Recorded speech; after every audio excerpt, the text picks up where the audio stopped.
Salam alaikum, on arrive à l'exercice 5. On considère un PCD des réels. A est une matrice carrée d'ordre n. La matrice ayant B au-dessus de la diagonale et DC en dessous des diagonales et A dans la diagonale. On pose delta n égale à déterminant de AN. Premièrement, nous allons calculer n égale à 1, delta 2, delta 3. Donc delta 1 c'est A, delta 2 c'est le déterminant de A, B, C, A, donc égale A carré moins BC.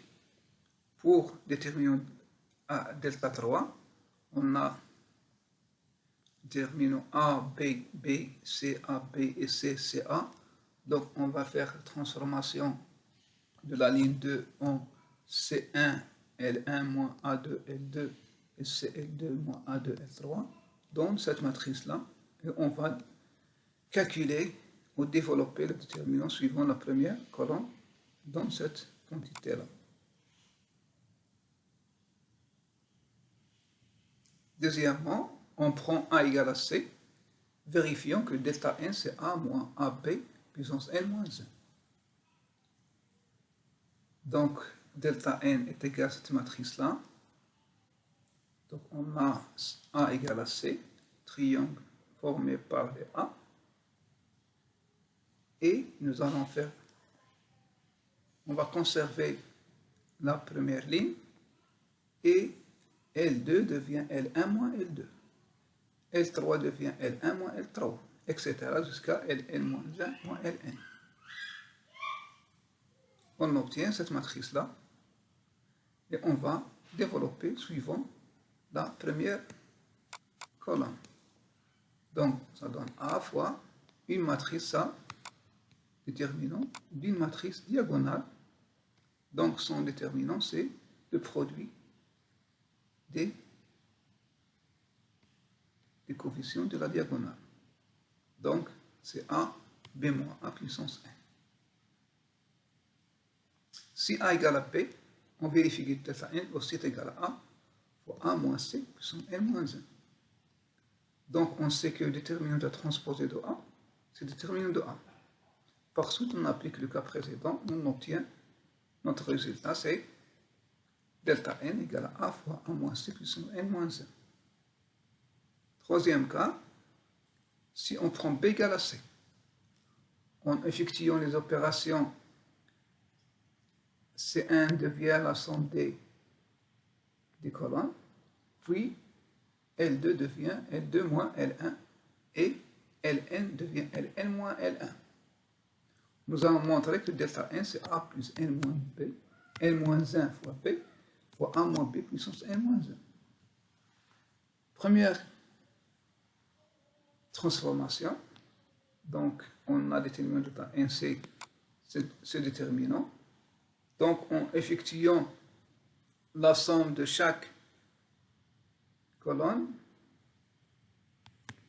dans la première colonne, donc on obtient cette colonne-là. Puis, deuxième transformation, L2 devient L2 moins L1 et Ln devient Ln moins L1. On obtient le déterminant d'une matrice triangulaire. Donc, est égal à An moins 1 fois B. Donc, on va développer suivant cette colonne-là. Donc, est égal à cet coefficient fois le déterminant d'une matrice qui est triangulaire. Donc, son déterminant, c'est un déterminant d'ordre n-1. Donc, c'est le produit des AI. I. Donc, c'est A moins B puissance n-1. On suppose que B différent de C est 1 supérieur à 3. En effectuant les opérations, Cn devient Cn moins Cn moins 1. Puis Ln, c'est Ln moins Ln moins 1. Puis en développement selon la dernière colonne, montrer que delta n est égal à cette formule-là. Donc on a déterminant delta n, c'est déterminant de cette matrice-là. En effectuant la première transformation, on obtient ce déterminant-là. Puis, on a fait la deuxième transformation. Donc, c'est Ln devient Ln moins Ln moins 1. On obtient ce déterminant-là. Et en effectuant le calcul suivant la dernière colonne, on obtient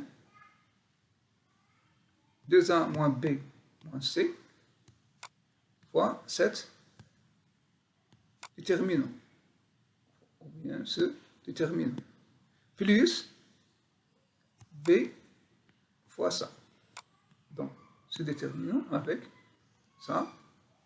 Donc, c'est donc quoi? Donc, on a est égal à b moins a fois le déterminant c moins. Déterminant là. Donc, c'est d'autre n moins 2. C'est delta n apparaît. Démontrons que delta n vérifie cette équation. Démontrons par récurrence double. C'est-à-dire, on va supposer que la propriété est vraie pour n égale à 1, n égale à 2. En effet, on a delta 1, c'est a. Et delta 2 égale à a carré moins bc est égal à delta 2. Faire le calcul. On suppose que la propriété est vraie pour n-1 et n. Montrons que delta n est égal à cette quantité-là. En effet, on sait que delta n égale à cette quantité-là, d'après ce qui précède. Nous allons remplacer delta n-1 et delta n par leur valeur. Voilà. On va remplacer delta n-1 et delta n par leur valeur. Voilà leur valeur. Et en effectuant le calcul, donc on obtient notre formule